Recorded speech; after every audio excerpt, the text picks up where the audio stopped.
One yawn sets off a chain reaction. But why does this happen? When someone yawns, it triggers an automatic response in your brain. Scientists believe contagious yawning is linked to empathy and social bonding.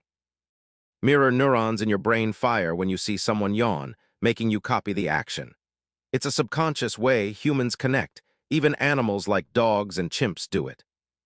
The more emotionally close you are to someone, the more likely you'll catch their yawn. So next time you yawn after someone else, blame your brain's built-in empathy system. Did you yawn while watching this? Drop a comment if you think contagious yawning is weird or cool.